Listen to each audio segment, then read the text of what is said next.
Ok. Bien. Aujourd'hui... Oui, au revoir. Aujourd'hui, je voudrais vous parler de quelqu'un qui nous rassemble, Jésus. Amen. Jésus. À un moment donné, dans Matthieu chapitre... on va le lire ensemble, Matthieu chapitre 16, Jésus pose la question. Il dit, mais les gens, qu'est-ce qu'ils disent de moi? D'accord? On va lire le passage. Matthieu 16.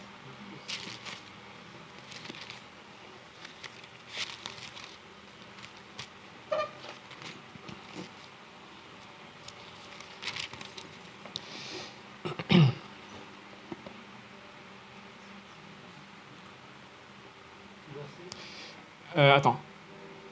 Donc, à partir du verset 13. Et Jésus étant arrivé dans le territoire de Césarée de Philippe, interrogeait ses disciples, disant, « Qui disent les hommes que je suis, moi le Fils de l'homme ?» Et vous allez voir, il y a des réponses différentes. C'est ça qui est important. Les foules suivaient Jésus. Mais dans la foule, pour certains, la réponse est la suivante. Pour certains, ils disent, « Tu es Jean-Baptiste. » Pour d'autres, « Tu es Élie. » Et ils ont vu la même personne. Ils ont suivi exactement la même personne. Et pour d'autres, Jérémie. Et pour d'autres, un prophète. C'est étonnant, hein? Comment on peut, à partir de la même chose, déduire des choses différentes. Hier, on avait parlé dans la formation de disciples, dans 2 Corinthiens 5, comment connaître Christ. Ces gens-là, comment ils l'ont connu?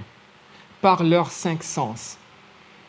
Ils ont connu Jésus par ce qu'ils voient, par ce qu'ils entendent. D'accord? Et ils ont tous entendu la même chose. Ils ont tous vu la même chose. Ils ont tous côtoyé la même personne, mais ils aboutissent à des réponses différentes. La question que je te pose aujourd'hui, comment le connais-tu? On va dire, il n'y a pas 36 façons puisqu'il n'est pas là. Si, il y a beaucoup de façons différentes. Tu peux le connaître à partir des prédications que tu entends. Tu peux le connaître à partir des versets que tu as appris, que tu as mémorisés. Tu peux le connaître à travers ce que tes parents t'ont enseigné, l'enseignement que tu as reçu dans ta dénomination. Vous savez que le premier enseignement, je vous assure, c'est hyper important. Une fois que c'est rentré, si ce n'est pas bon pour l'enlever, il faut y aller à la pub biche. Hein? D'accord? C'est pour ça, entre parenthèses, les parents, enseignez correctement vos enfants. Parce que quand ils sont enseignés correctement, après, ça ne bouge plus. D'accord? Mais si l'enseignement n'est pas bon, il faut l'arracher et ça, c'est plus dur. Et donc, on peut connaître Jésus à partir des enseignements qu'on a reçus. Si l'enseignement est bon, amen. Mais si l'enseignement n'est pas bon, déjà, c'est tordu. D'accord? Je suis sûr que si on pouvait imager une sorte d'hologramme, qui est Christ pour vous, est-ce que vous pensez qu'on aurait une seule réponse? Dans Éphésiens 4, il dit, il faut qu'on conserve l'unité de l'esprit par le lien de la paix. 1. Quand Jésus, dans Jean 17, il parle toujours de 1. Il n'y a pas 2, il n'y a pas 3, c'est 1. Et nous, en tant que corps de Christ, nous sommes un seul corps, un seul esprit, un seul baptême, une seule foi, un seul Dieu, un seul Père, 1. Ce qui fait notre force en tant qu'Église, c'est d'arriver à avoir la même perception de Christ. D'accord? Donc, aujourd'hui, on va travailler dessus. Ça vous va, ça va? Voilà. Et donc, pour certains, c'était Élie, prophète, peu importe. Mais jamais, il n'y avait pas une cohésion totale dans la foule. Et Jésus dit maintenant, vous, mes disciples, vous qui m'avez suivi, vous qui avez entendu les explications des paraboles, qui avez été dans mon intimité, qui a marché avec moi jour et nuit, qui dites-vous que je suis? Et là, toujours Pierre, le fougueux, le vaillant, qui arrive, dit, Seigneur, tu es le Fils de Dieu. Et remarquez la réponse de Jésus, on va le lire. Et il leur dit, « Et vous, qui dites-vous, verset 15, que je suis ?» Simon-Pierre, prenant la parole, dit, « Tu es le Christ, le Fils de Dieu vivant. » Et Jésus lui répondit, Jésus dit à Pierre, « Tu es heureux, Pierre, Simon, fils de Jonas, car ce n'est pas la chair et le sang qui t'ont révélé cela, mais mon Père qui est dans les cieux. » Il y a deux façons de connaître Christ. Si tu n'as pas la bonne, si tu ne connais pas le vrai, tu vas te fatiguer en cours de route. Tu auras peur dans la barque.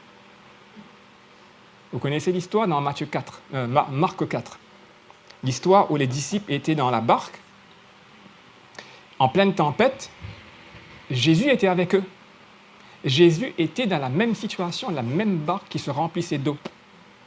Mais à l'époque, comment ils connaissaient Jésus ? Par la chair et le sang. Et cette connaissance de Christ qui passe par la chair et le sang ne résiste pas à la tempête. Si votre intimité repose sur une connaissance charnelle, face à la tempête, vous allez plier les genoux. Vous allez faire des compromis. D'accord ? Le Jésus qui est révélé par l'Esprit, par le Père, il est inébranlable. C'est le rocher. C'est la maison qui est bâtie sur le rocher. Il est très facile de bâtir sur le sable. Le sable est à la surface. Le rocher, il faut descendre, il faut le chercher en profondeur. Vous avez déjà vu à la télé, dans des reportages, comment ils construisent des gratte-ciels ? Même le viaduc de Millau, par exemple, ou les grands ponts, lorsqu'ils montent les piles. Ils mettent un temps fou à creuser. Ils creusent. On les voit bouger tout autour pendant 1 mois, 1 an, 2 ans, plus d'1 an à peu près. On ne voit rien. On dit, mais qu'est-ce qu'ils font ? Ils vont chercher la roche en dessous. Ils descendent des fois 30 mètres, 40 mètres, 50 mètres. Ça dépend où. Et une fois qu'ils ont posé la fondation, tout l'édifice repose dessus. C'est pour ça que Jésus, dans Matthieu 7, il dit, il y en a certains, ils construisent des maisons, et on voit la maison. On peut voir que tu es chrétien, ou on peut voir que tu fais des choses pour Dieu, mais ton rocher, tu vas affronter des tempêtes. Les 2 maisons affrontent les tempêtes. Dans la barque, pour revenir à Marc chapitre 4, dans la barque, Jésus affrontait la tempête. Les disciples affrontaient la tempête. Qui c'est qui hurlait ? Les disciples. Qui c'est qui dormait ? Jésus. Alors, certains vont dire, ben oui, Bertie, mais n'importe quoi, c'est Jésus, quoi. Non, attention, hier c'était le sujet, le débat. Je me rappelle maintenant, tu vois ce qu'on a dit. On a parlé de Jésus, Philippiens 2, qui s'est dépouillé, qui s'est fait homme comme toi et moi, avec les mêmes difficultés, avec un corps qui est aussi faible, fatigué. Dans Jean chapitre 4, Jésus fatigué, allait sur le puits, il était fatigué de sa journée. Il avait faim après aussi. On a été chercher à manger. C'était un homme, un être humain. Il faut enlever, il faut arrêter. Alors, je reprends. Le Jésus qui était sur terre, lorsqu'il enseignait tout ce qu'il a fait jusqu'à la croix, il était comme nous. C'est important, ça, relisez Philippiens. Je vais le lire rapidement, comme ça c'est fait.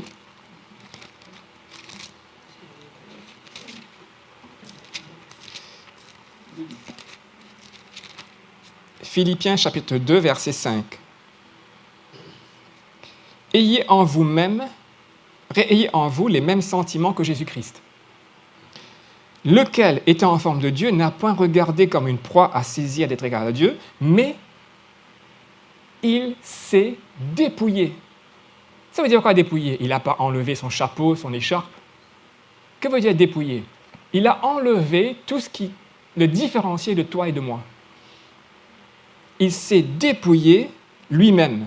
On ne l'a pas forcé. Ayant pris la forme des serviteurs, devenant semblable aux hommes. Ça veut dire quoi ça ? Lorsqu'il est arrivé sur terre, il avait la même faiblesse charnelle, il avait les mêmes difficultés, mais il n'a jamais péché. Donc, peux-tu t'identifier à ce Jésus-là ? Oui. Donc, quand il dit dans Jean chapitre 14, verset 1, que votre cœur ne se trouble point. Qui c'est qui le dit? Quelqu'un comme toi. Et qui va vivre quoi? Une vraie torture ce soir-là.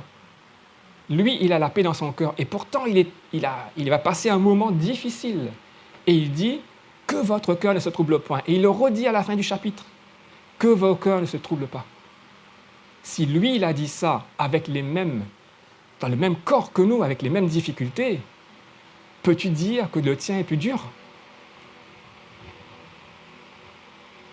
Donc, quand il dit « ayez les mêmes sentiments », c'est impératif, tu peux. Je voudrais aujourd'hui faire sauter cette barrière qui dit « oui, mais c'est Jésus ». C'est-à-dire comme s'il est très éloigné. Ce qu'il dit « je ne pourrai jamais le faire, oui, c'est un objectif à atteindre, peut-être que je m'en approchais ». Non, il dit « là où est le maître, là est le serviteur ». Il dit « là où je suis, c'est là où vous devez être ». C'est ce que j'avais dit dimanche dernier, non? D'accord? Là où je suis, c'est là où vous devez. Mon serviteur qui va me servir, il vient là. Clément a dit tout à l'heure dans un chant ou dans une prière, je crois, tel il est, tel nous sommes. 1 Jean chapitre 4. Écoutez bien ça. Tel il est, tel nous sommes. Ce n'est pas nous essayons d'être. D'accord? Donc, je reviens au Jésus au départ. Donc, qui est ce Jésus? Chacun trouve une explication différente. Mais seul Pierre qui dit « Tu es le Fils de Dieu ». Alors, la question que je te pose, le Jésus que tu suis aujourd'hui, c'est lequel? Au quotidien, quand tu te lèves, tu sors du lit, poum, tu poses ton pied. Jésus, c'est lequel? Est-ce que c'est celui qui t'a été révélé ou si c'est une religion qu'on t'a conservée, t'a scellée, t'a mis au frais? Je vous promets qu'on peut tout à fait vivre une vie de chrétien sans connaître le vrai. Jésus dit « Faites attention aux faux prophètes qui viennent dans des habits ». Dans Matthieu 7, je crois. Il y en a qui vont vous détourner, qui vont vous amener dans la religiosité, pour vous bloquer, pour vous asservir, pour vous étouffer, pour vous empêcher de vivre cette vie. Là où est le Seigneur, là est son serviteur. Il y a autre chose que ce qu'on vit aujourd'hui. Il y a beaucoup plus grand. Il y a une gloire qui nous dépasse notre intelligence. Et ensemble, il faut qu'on y aille. Nous ne sommes pas un groupe. Je n'ai pas un groupe de personnes devant moi. J'ai quoi devant moi? Un corps. Ce n'est pas la même chose. D'accord? Le bras ne va pas dire « j'y vais tout seul ». Quand un membre souffre, tous les membres souffrent avec. Pourquoi? C'est le même corps. Donc, il y a des gens, Jésus est pour eux, j'ai un problème, c'est Jésus. Jésus est celui qui résout mes problèmes, qui répond à mes prières pour résoudre mes problèmes. C'est vraiment minimiser Jésus. Dans ce cas-là, je pourrais dire, tu ressembles à celui qui est dans la foule, qui suit Jésus dans le chapitre 6 de l'évangile de Jean. Ils avaient mangé du pain. Jésus dit, mais pourquoi vous me suivez? Parce que vous avez été rassasiés. Ils ne suivaient pas pour autre chose.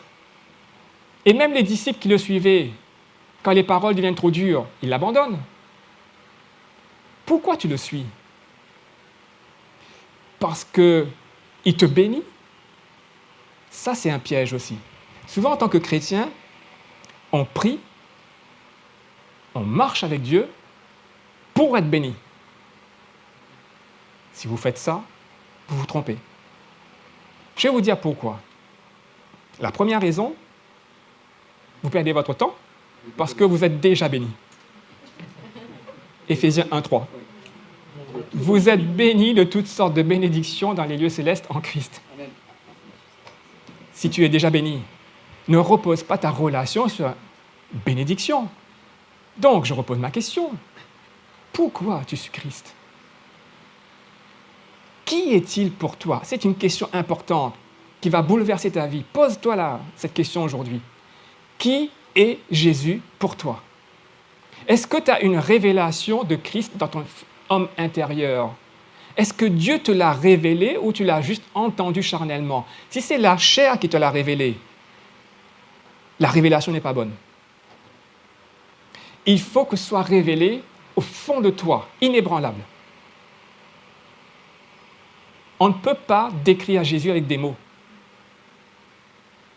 Les mots ne suffisent pas. Il faut une révélation. D'accord? Donc, je vais redire ce que je viens de dire autrement. On ne va pas vers Jésus pour obtenir quelque chose. Je vais vers Jésus parce que je l'aime. Ça change toute la relation. Je ne prie pas parce que j'ai besoin de quelque chose. Je prie parce que j'aime mon Père. Que j'ai besoin ou pas, je m'en fiche totalement. Parce qu'il lui-même prend soin de nous. Je vais vous dire pourquoi il faut agir comme ça, après. Parce que si vous allez vers Dieu parce que vous avez un besoin, après c'est à vous qui allez sonder votre prière. Comment priez-vous? Oui, Seigneur, tu vois le problème?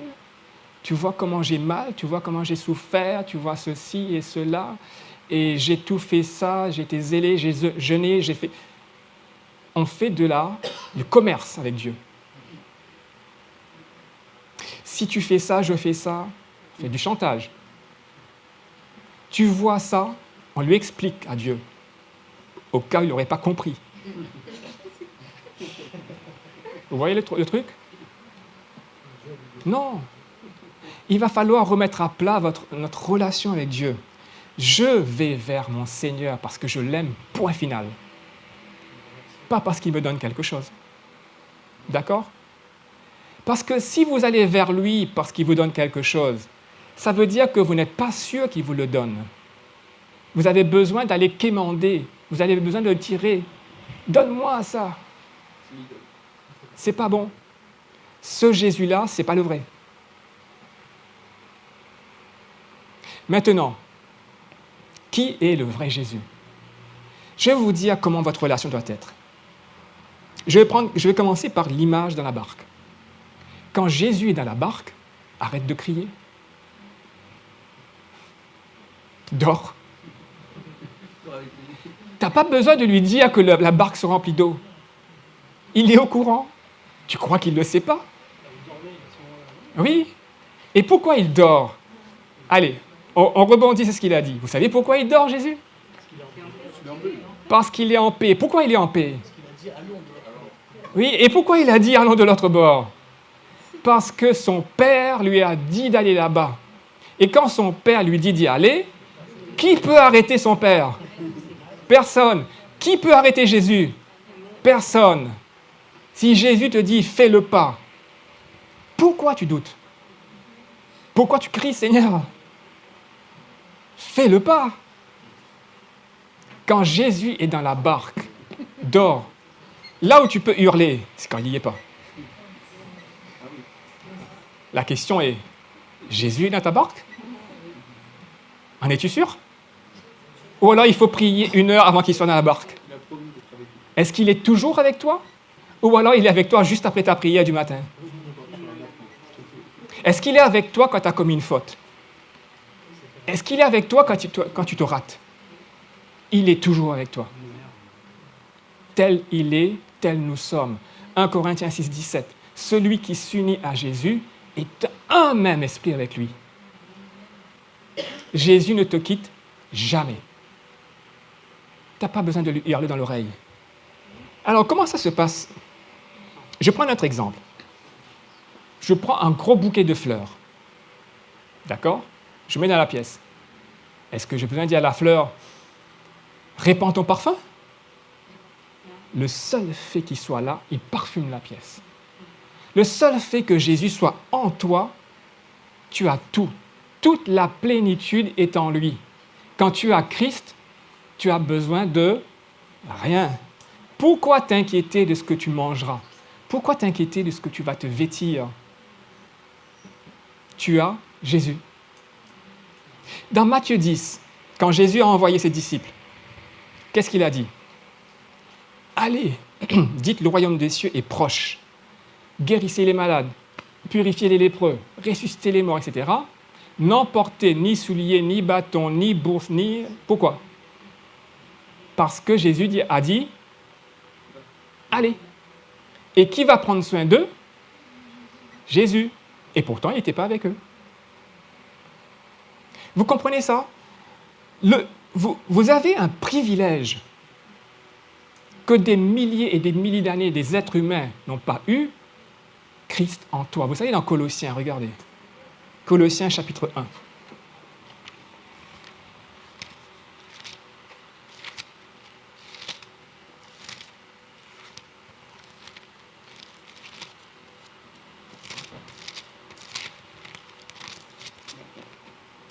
Au verset 27.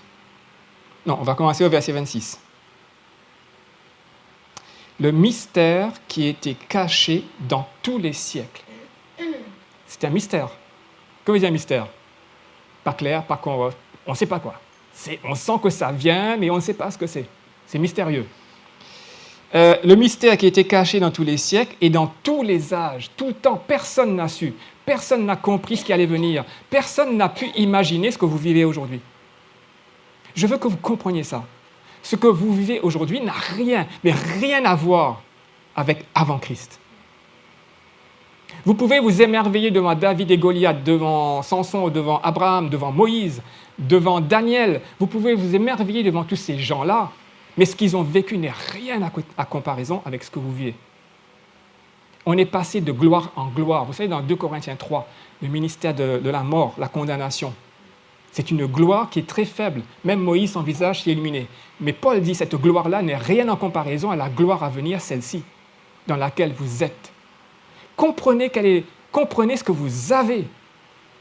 Et il faut arrêter de se plaindre. Il faut être. Arrêtons de hurler. Soyons. Tel il est, tel vous criez. Non.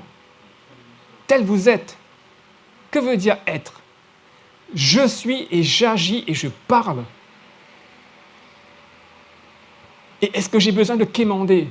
Non, parce que Christ est dans la barque. D'accord? Je continue. Le mystère donc caché dans tous les âges, mais, écoutez bien, qui est maintenant, c'est écrit il y a longtemps, hein, maintenant manifesté à qui? À ses saints. Es-tu l'un des saints? En es-tu sûr? Donc, ce mystère t'est révélé. Le comprends-tu? Si tu ne le comprends pas, il vaut mieux t'y pencher. Parce que c'est un mystère qui a été manifesté à ses saints. Et c'est quoi ce mystère? Paul va le résumer en 3 mots. Tout ce mystère, tout l'évangile, toute cette gloire, il va le résumer en 3 mots. Verset 27. À qui Dieu a voulu faire connaître, regardez bien, à qui Dieu a voulu faire connaître quelle est la richesse de la gloire de ce mystère qui vous est manifesté aujourd'hui. Est-ce que vous connaissez la richesse de la gloire que vous avez droit aujourd'hui? Savoir Christ en toi. Tout est dit. Christ dans la barque. Christ en toi.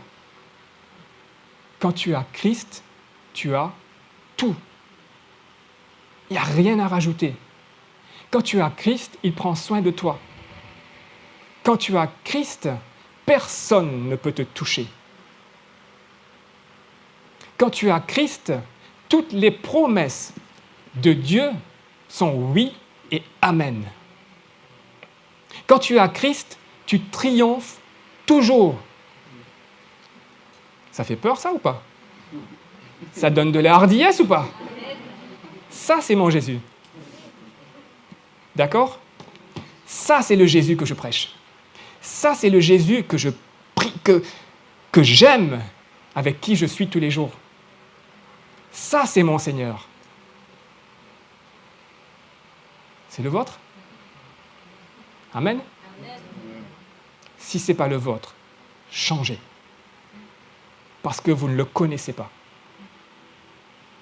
Ce n'est pas parce qu'un jour tu as eu une prophétie juste, ce n'est pas qu'un jour tu as imposé les mains, quelqu'un était malade et était guéri, que tu connais Jésus.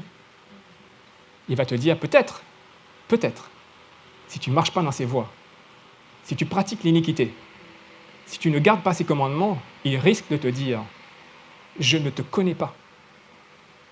Je préfère te le dire aujourd'hui qu'il est à te le dire un jour face à face. Pose-toi la question aujourd'hui. Tu dis que tu connais Jésus. Est-ce qu'il te connaît, lui? Est-ce que lui, il te connaît? Bonne question, non? Tu es sûr de ça? Ok. Et il me répond. C'est qui me répond comme ça? Ah, c'est toi. J'ai la réponse de suite. Alors, dans l'évangile de Jean, qui est très riche sur qui est Jésus, vous savez que Jésus a dit 7 fois « Je suis ». Et la dernière fois qu'il l'a dit, c'est dans le jardin de Gethsémane. Et quand il a dit « Nous cherchons, les soldats arrivent », il dit « Je suis ». Et quand il a dit ça, tout le monde est tombé par terre. C'est comme l'Éternel a dit à Moïse « Mais qui je vais annoncer ?» Dis « Je suis ». Et quand Jésus est dans la barque, le « Je suis » est avec toi. Le « Je suis », il t'aime. Parce que alors que tu étais pécheur, il a donné sa vie pour toi. Lorsque tu t'en fichais totalement de lui, il est mort pour toi. Ce « Je suis-là » qui t'aime à ce point-là est avec toi. L'amour parfait, cet amour parfait qui vient répandu dans le cœur, Romains 5,5, par le Saint-Esprit, bannit la crainte. Vous avez peur? Moi, j'ai pas peur. Hein. Aucune peur. C'est pas parce que je suis fort, non. C'est parce que je connais mon Jésus. Amen. Le mien et le tien, c'est le même. Tu as des doutes, tu as des craintes, tu as des peurs. Connais ton Jésus. Connais-le. Laisse-le agir. Laisse-le prendre les commandes. L'apôtre Paul dit dans Galates 2,20 « Car ce n'est plus moi qui vis, c'est Christ qui vit en moi. » Romains 8, à la fin du chapitre, « Nous sommes plus que vainqueurs en Jésus. » Il n'a pas dit « Nous sommes vainqueurs ». Plus que vainqueurs, ça veut dire quoi? Allez, une colle. On s'appuie sur ce qu'il a fait. De quoi? On s'appuie sur ce qu'il a fait lui. Ah oui, il y a de l'idée. Bon, Sandrine, tu réponds plus? Plus que vainqueur. Allez, par ici, là, à gauche. En fait, ça veut dire... Une victoire Qui nous dépasse. dépend pas de nous, qui dépend de lui. En Qui fait. nous dépasse, en fait. Exact. En fait, c'est... Qui a été à la bataille? Qui a été à la croix? Jésus. Et qui reçoit les bénéfices de la victoire? Nous. Jésus est le vainqueur. Nous sommes plus que vainqueurs. On n'a même pas été à la guerre. J'avais une phrase là-dessus. Ouais. Il dit nous sommes assis dans les lieux célestes dans une victoire totale. Amen. Votre vie est cachée en Christ, qui est assis à la droite de Dieu. Je suis en train de vous révéler la richesse de la gloire, de ce mystère qui a été caché de tous les âges, de tous les temps, et qui vous est révélé à vous, les saints, aujourd'hui. L'apôtre Paul, dans Éphésiens, il dit, cette gloire, Christ en vous est tellement grand que je dois prier pour vous, pour que votre petite intelligence arrive à saisir toute cette grandeur, tellement c'est grand. Cette puissance qui agit en vous, j'ai besoin de prier pour que vous compreniez, pour que vous arrêtiez de crier la barque et de dire « Mais la puissance est agissante, Seigneur !» À un moment donné, c'est la foule suivait Jésus. Regardez à quel point les disciples, ils étaient comme nous. Hein. Nous sommes comme eux, on a les mêmes difficultés, mais on ne vit pas de la même gloire. On n'a pas le même Jésus. Eux, ils avaient un Jésus qu'ils connaissaient charnellement et après qui a été révélé en eux. D'accord? Pierre l'a reçu. Mais nous, on n'a pas connu le Jésus charnel en chair et en os. D'accord? On le reçoit par la prédication de la foi. Donc, je ne sais plus ce que je disais là. Le Jésus, oui. Je ne sais plus, je disais quoi. Comment? Plus que vainqueur. Oui, plus que vainqueur. Donc, le Jésus, il a tout fait. C'est lui qui a livré bataille pour que nous, aujourd'hui, on puisse marcher dans la victoire. D'accord? Alors, j'avais dit tout à l'heure, j'avais pris l'exemple des fleurs. Vous prenez un bouquet de fleurs, vous mettez dans la pièce, vous sentez. Ça libère l'odeur. Vous savez, dans Corinthiens, il dit « Nous sommes la bonne odeur de Christ ». Mais ce n'est pas à ça que je voulais venir. Quand Jésus est dans la barque, il est. Dans l'évangile de Jean, il dit 7 fois « Je suis ». Alors, le premier, dans Jean chapitre 6, il dit « Je suis le pain de vie ». Il y avait un gros débat dessus. Oui, les Juifs disent « Mais Abraham, Moïse nous a donné le pain descendu du ciel ». Jésus dit « Non, le vrai pain qui descend du ciel, c'est moi ». Il dit « Je suis le pain ». Le « je suis » est important, hein. Il n'a pas dit « je vous donne ». Il n'a pas dit « j'apporte ». Il dit « je suis ». Si une personne te dit « je suis », ok, tu es le pain, la manne, on l'avait mangé, mais toi, qu'est-ce qu'on en fait? Là, la réponse, elle est chaud. Hein. Il faut manger la chair du Fils de l'homme et boire son sang. Alors là, les disciples, ils n'en peuvent plus, il y en a qui quittent Jésus et qui s'en vont. Et regardez encore une fois, Pierre. J'aime bien Pierre. C'est le fougueux. Regardez bien ça. Jésus dit, « Je suis le pain de vie. Moïse t'a pas donné le vrai pain du ciel. Moi, je suis le pain qui descend du ciel et qui donne la vie. » D'accord? Et donc, du coup, ils disent, « Mais alors, qu'est-ce qu'on doit faire, etc. » Jésus dit, « Mais il faut manger la chair du Fils de l'homme et boire son sang. » Ah, ben là, ils sont choqués. Donc, il y a des disciples qui disent, « Ces paroles sont trop dures, on te quitte. » D'accord? Ils s'en vont, et Jésus ne donne pas d'explication. Il dit à ses disciples, « Et vous? Qu'est-ce que vous avez compris en gros? Vous partez ou vous restez? » Et toujours Pierre qui dit, « Mais Seigneur, écoutez bien, où irions-nous? Car c'est toi qui as les paroles de vie. » Il a discerné dans ce que Jésus a dit la vie. Et Jésus dira plus tard, ce que je vous dis est esprit et vie. Il n'a pas dit de manger sa chair physique. En fait, spirituellement, il y a un repas à prendre. Vous savez que Jésus dit dans Jean chapitre 4, « J'ai une nourriture » à ses disciples, quand ils sont partis acheter à manger, ils reviennent, il dit « J'ai une nourriture que vous ne connaissez pas. » Et pourtant, c'était ses disciples. Hein. Les disciples qui ont suivi les enseignements, qui ont écouté Jésus H24, 7 jours sur 7, il y a un truc qu'ils mangent qu'on ne connaît pas. Ils mangent en cachette. Hein? Qu'est-ce qu'il peut bien manger? Et ça veut dire quoi? Ça veut dire que les disciples n'avaient pas cette nourriture. C'est pourquoi que les disciples avaient du mal à le suivre. C'est pour cela que les disciples avaient du mal à comprendre ce qu'il dit. Parce qu'ils ne mangeaient pas la même nourriture que Jésus. Et Jésus dit, « Ma nourriture ». Déjà, il ne dit pas « une des nourritures ». Ma nourriture, la principale, la plus importante, est de faire la volonté de mon Père et d'accomplir son œuvre. Ça te donne à manger. C'est comme ça que tu manges. C'est comme ça que tu manges le pain de vie. Amen. La dernière fois, j'avais dit suivre Jésus. Manger de ce pain de vie, c'est faire la volonté de Jésus et d'accomplir son œuvre. Son œuvre. Pas n'importe quelle œuvre. Sa volonté. Il n'a pas dit faire le bien, il a dit faire sa volonté et accomplir son œuvre. On avait parlé, il me semble, dans la formation de disciples, que lorsqu'on est envoyé pour une œuvre, et Dieu nous prépare pour cette œuvre. On est taillé sur mesure pour cette œuvre. On est équipé pour cette œuvre. Et toute la puissance de Dieu Et toute l'attitude de Dieu est donnée pour cette œuvre. Et lorsque tu fais le pas pour marcher dans cette œuvre, tout ça rentre en vigueur. Tu n'as pas besoin de quémander. Tu es apte, tu as l'autorité, tu as la puissance pour entrer dedans.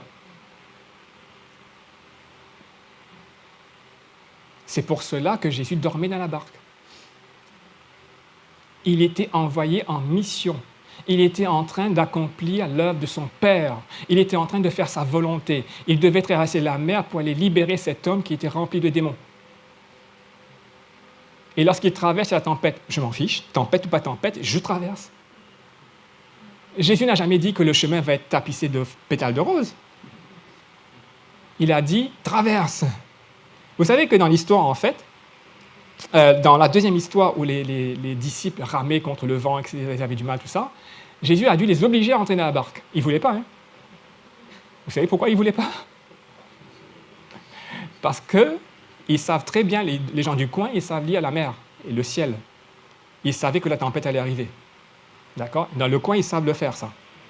Et donc, du coup, il dit non, il va faire nuit, les nuages commencent à s'amonceler, non, moi, je ne rentre pas dedans. Hein. Jésus les a poussés, non, je te dis, vas-y. Vous comprenez la hardiesse, l'assurance. Et pourtant, Jésus dit dans Jean 17, je n'ai perdu aucun de ceux que tu m'as donnés, confiés. Et pourtant, il dormait dans la barque en pleine tempête. Et pourtant, il les envoie en pleine tempête dans la mer la nuit. Et il y en a qui ne sont pas pêcheurs, qui ne savent pas nager, sauve-nous Seigneur. On se retrouve un peu dedans. Hein? Quand Dieu te dit, fais ça. Hein? Maintenant, qu'est-ce qu'on va dire? Seigneur, tu me dis de faire ça, tu es avec moi. Amen, ça me suffit. Tu es avec moi, Seigneur, ça me suffit. On va voir les « je suis », ça vous dit? Donc, on a commencé déjà. Le premier « je suis », d'accord? Je suis le pain. Le deuxième « je suis » dans Jean 8. Je suis la lumière. Jésus dit, je suis la lumière du monde. Seigneur, mais il y a le soleil. Ce n'est pas de cette lumière-là. D'accord? La vraie lumière. Cette lumière qui éclaire tous les hommes. Où les choses spirituelles, la vérité devient limpide. Ta parole est une lampe à mes pieds, une lumière sur mon sentier. Ta lampe torche ne dira pas où tu iras. La parole de Dieu te le dira.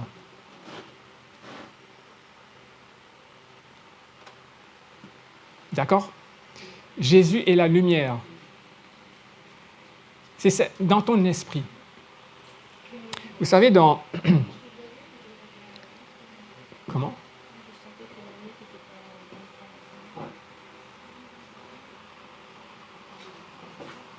Oula, attention.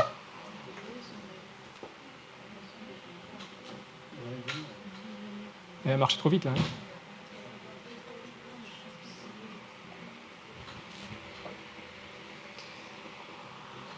Dans Jean chapitre 8, Jésus est la lumière.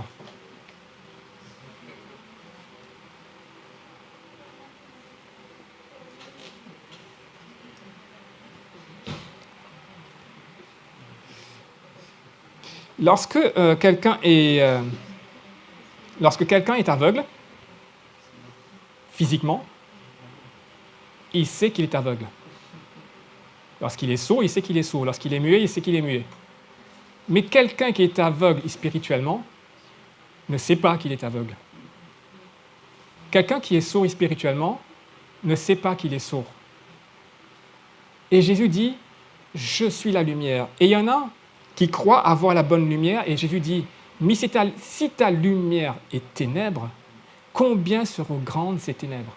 Si ce que tu crois, ce Jésus que tu suis, si ce n'est pas celui qui t'est révélé intérieurement par le Père, tu es en train de suivre un Jésus façonné un peu comme le veau d'or dans les Hébreux. Un Jésus qui n'a pas la vie en soi et qui n'est pas la lumière.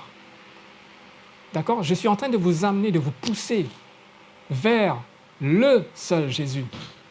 d'éliminer tout ce qui est de l'artifice, tout ce qui est superficiel, tout ce qui n'est pas de lui, tout ce qui est de la contrefaçon, à éliminer dans votre vie. Ensuite, il dit dans Jean chapitre 10, « Je suis la porte ». Il le dit ailleurs, dans Matthieu 7, « Entrez par la porte étroite ». Et le chemin, il est resserré. Il n'y a qu'une façon, il n'y a qu'une porte pour accéder à Dieu. Jésus dit, il n'y a que le Père qui connaît le Fils. Et il n'y a que le Fils qui connaît le Père et à celui qui veut bien le révéler.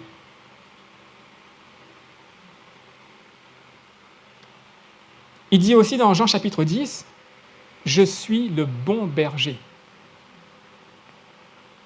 Un berger. Lorsque le berger est avec toi, qu'as-tu à craindre s'il faut aller à gauche ou à droite? Si le berger te dit « va à gauche » et qu'à gauche tu vois que le « ouh là, fait peur », ben, le berger, il est là. Je vous donne un exemple. Comment Jésus a suivi son Père dans les moments difficiles. Dans Jean chapitre 11, lorsqu'il apprend que Lazare est malade, en fait, au départ, il quitte la Judée parce que les Juifs cherchaient à le tuer. Donc, il prend ses disciples, il s'en va, il quitte la Judée, et il remonte vers sa patrie, vers Capernaum, il traverse la Samarie. En chemin, il apprend que Lazare, celui que tu aimes, est gravement malade. Là, il s'arrête, hop, il attend, et les disciples disent « Tu fais quoi ?» Il dit « Oui, Lazare, il dort, ouais, mais s'il dort, ça va, il ira mieux. » Non, il est mort. Et il fait demi-tour, il revient, écoutez bien, il revient dans la Judée, là où les Juifs voulaient le tuer, tout le monde le cherche pour le tuer, il revient pour faire la volonté de son Père, alors que lui, il s'orientait vers le nord. Il dit non, demi-tour, redescends. Tu reviens à l'endroit où tu as quitté parce qu'il te cherchait à faire mourir, mais moi, ton Père, ma volonté, c'est que tu ailles ressusciter Lazare. Il dit ok, j'y vais. Et Jésus fait demi-tour sans broncher. Et les disciples disent mais maître, tu te rappelles que là-bas, il voulait te tuer? Il dit oui, mais si tu marches quand il fait jour, c'est ça qui est important. Quand tu marches dans la lumière, tu ne bronches jamais. Si Jésus te dit va à droite et que là il y a les pires dangers, tu ne broncheras pas. Ne cherche pas à aller à gauche où c'est plus calme. Ne crois pas parce que c'est calme que tu ne vas pas broncher. Tu ne bronches pas quand ton berger est avec toi. Et Jésus a fait demi-tour. Est-ce qu'on l'a tué? Non. D'accord? Il a fait demi-tour. Et les disciples, eux, qu'est-ce qu'ils ont compris? Ben, allons avec lui mourir en Judée.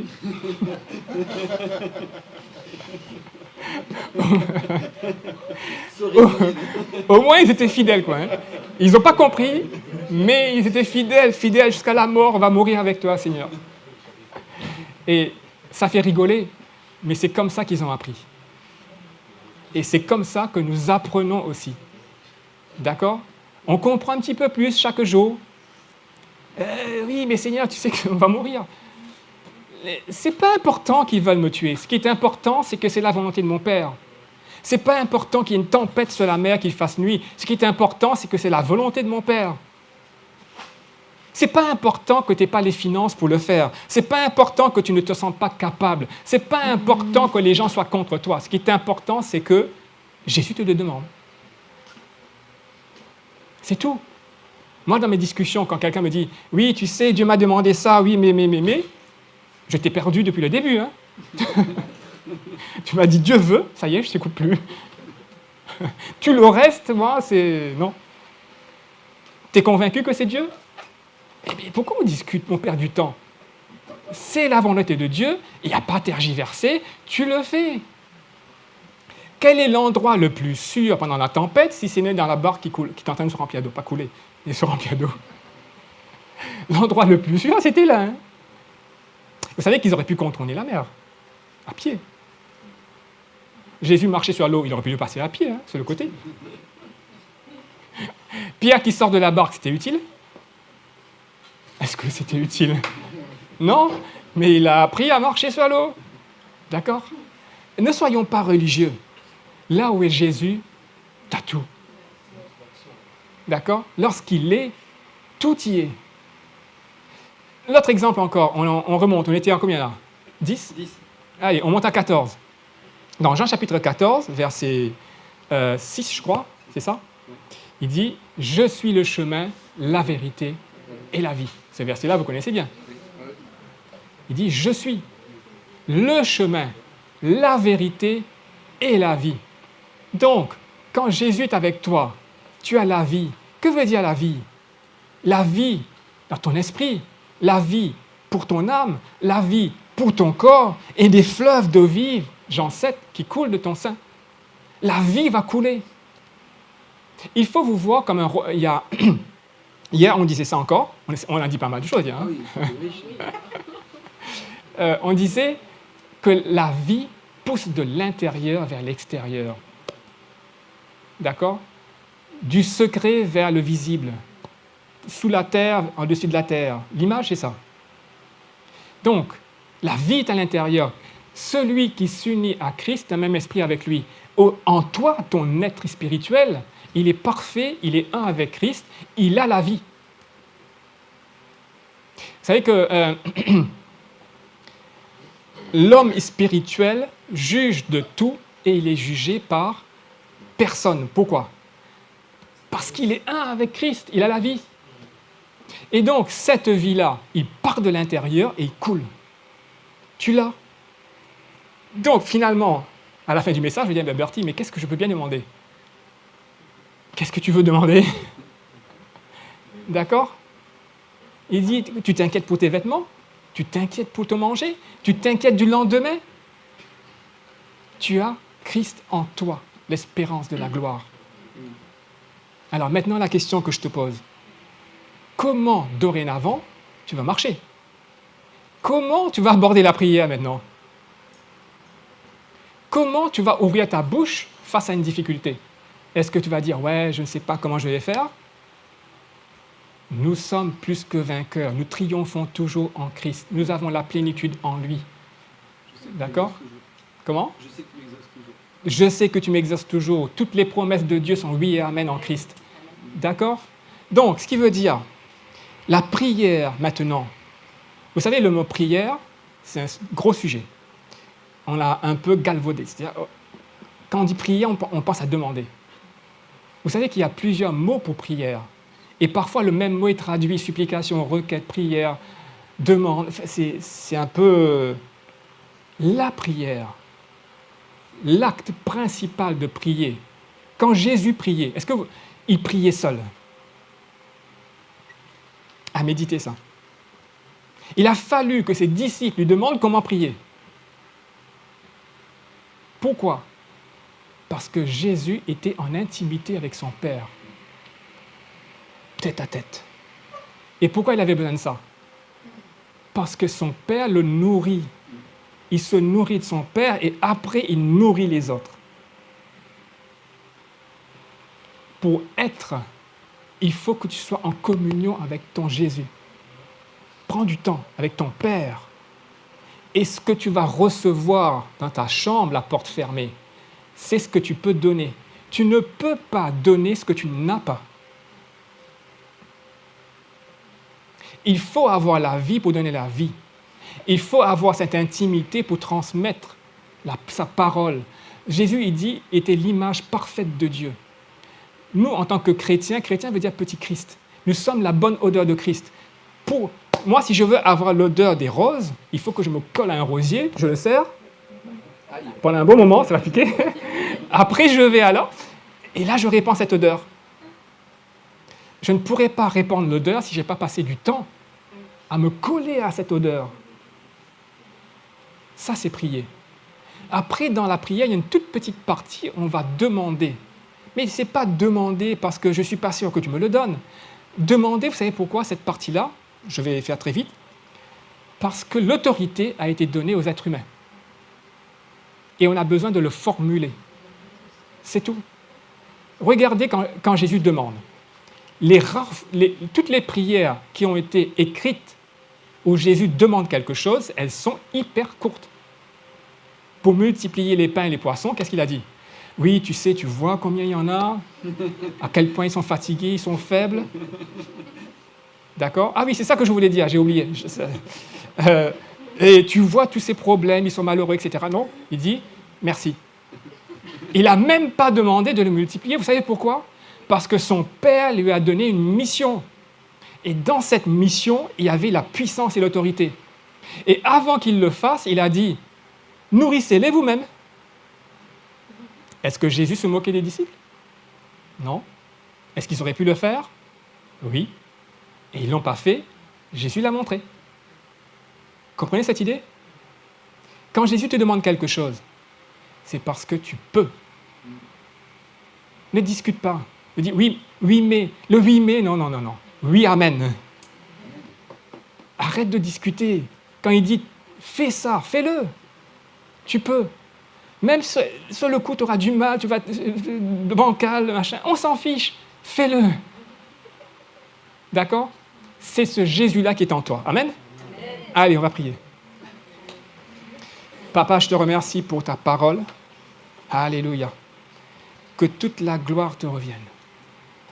Que ces paroles, que ce Jésus que j'ai voulu imprimer, Seigneur Jésus, en fait, révèle-toi dans leur cœur. Alléluia. Une vraie révélation profonde qui transforme chaque personne ici, qui transforme ton église de la Trêve. Alléluia. Amen.